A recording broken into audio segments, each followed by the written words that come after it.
नमस्कार। कभी सोचा है कि भारत का जो इतना बड़ा क्रिमिनल जस्टिस सिस्टम है वो आखिर काम करना शुरू कैसे करता है? इसकी शुरुआत होती है एक बहुत ही अहम दस्तावेज से जो न्याय की पूरी प्रक्रिया की नींव रखता है। आज हम इसी दस्तावेज को समझने जा रहे हैं, फर्स्ट इन्फॉर्मेशन रिपोर्ट यानी एफआईआर। मान लीजिए कोई क्राइम हो जाता है तो सबसे पहला ऑफिशियल पहला कदम क्या होता है न्याय के लिए? इसका जवाब एफआईआर नाम के इसी डॉक्यूमेंट में छिपा है। ये क्या है और ये कैसे काम करता है, ये समझना हर नागरिक के लिए न सिर्फ जरूरी है बल्कि ये एक ताकत भी है। तो चलिए सीधे मुद्दे पर आते हैं। ये एफआईआर आखिर है क्या?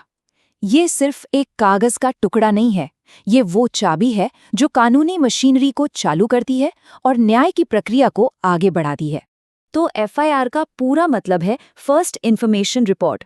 मतलब जैसा नाम से ही पता चल रहा है, ये वो पहली जानकारी है जो किसी क्राइम के बारे में पुलिस तक पहुंचती है। जैसे कोई चोरी की घटना बताने पुलिस स्टेशन जाता है तो उनकी बताई गई जानकारी का जो ऑफिशियल रिटन रिकॉर्ड बनता है वही एफआईआर है। यहाँ एक बहुत जरूरी बात है, एफआईआर जो है ना वो सिर्फ संज्ञेय अपराधों के लिए ही दर्ज की जाती है। अब ये क्या है? ये वो सीरियस क्राइम है जैसे मर्डर, चोरी, किडनैपिंग, जिनमें पुलिस को तुरंत एक्शन लेने की पावर होती है।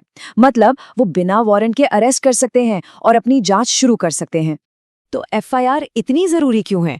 भाई ये सिर्फ एक शिकायत नहीं है, ये तो समझिए कि जस्टिस की पूरी मशीनरी का स्टार्ट बटन है।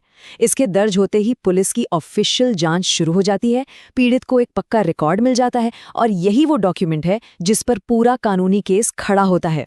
तो अब सवाल आता है कि एफआईआर दर्ज कैसे कराएं? इसका पूरा प्रोसेस क्या है, ये जानना हम सबके लिए बहुत जरूरी है, ताकि कभी जरूरत पड़े तो हमें पता हो कि करना क्या है। चलिए इसे एक एक करके समझते हैं। जब भी एफआईआर लिखवाएं तो ये पक्का कर लें कि सारी जरूरी जानकारी उसमें हो। जैसे शिकायत करने वाले का नाम और पता, घटना कब और कहाँ हुई, मतलब तारीख, समय और जगह। जो भी हुआ उसे बिल्कुल वैसे ही बताएं जैसा हुआ था। अगर किसी का नाम पता है या किसी को पहचान सकते हैं तो वो भी बताएं। और हाँ, अगर कोई गवाह था तो उसका जिक्र करना भी जरूरी है। प्रोसेस ना काफी सीधा साधा है। पुलिस स्टेशन जाकर वहां जो ड्यूटी पर ऑफिसर हैं उन्हें सारी बात बतानी होती है।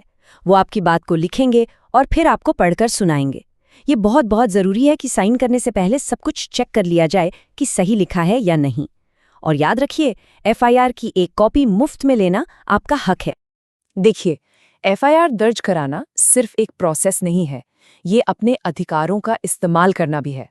तो चलिए अब उन अधिकारों की बात करते हैं जो इस पूरी प्रक्रिया में एक नागरिक को ताकत देते हैं। असल में एफआईआर एक पुल की तरह है, एक ऐसा पुल जो एक आम इंसान को सीधे देश के जस्टिस सिस्टम से जोड़ता है। यही वो पल है जब आपकी एक शिकायत एक ऑफिशियल कानूनी मामले में बदल जाती है।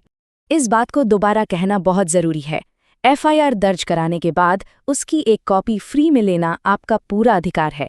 ये इस बात का सबूत है कि आपकी शिकायत ऑफिशियली दर्ज हो चुकी है। तो अपना ये हक कभी मत भूलिएगा। और एक और कमाल की बात, एफआईआर फाइल करने के लिए आपका पीड़ित होना जरूरी नहीं है। अगर कोई भी किसी गंभीर अपराध का गवाह बनता है तो एक जिम्मेदार नागरिक होने के नाते वो भी एफआईआर दर्ज करवा सकता है। लेकिन क्या हो अगर पुलिस एफआईआर लिखने से ही मना कर दे? ये एक ऐसी सिचुएशन है जिससे कई लोग डरते हैं, पर अच्छी बात यह है कि कानून में इसका भी हल है। अगर कोई ऑफिसर एफआईआर लिखने से मना करे तो आपको चुप नहीं बैठना है। आप अपनी शिकायत लिखित में जिले के एसपी यानी सुपरिंटेंडेंट ऑफ पुलिस को भेज सकते हैं।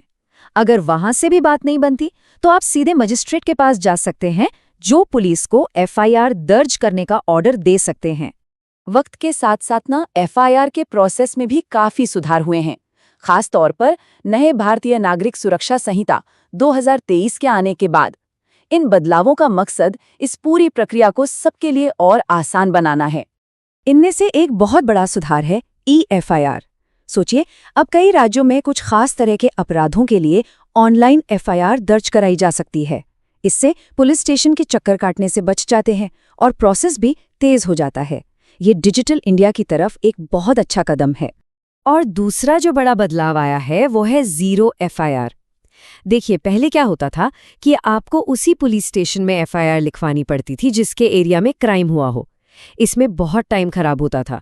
लेकिन अब 0 एफआईआर के तहत आप किसी भी पुलिस स्टेशन में जाकर एफआईआर दर्ज करा सकते हैं।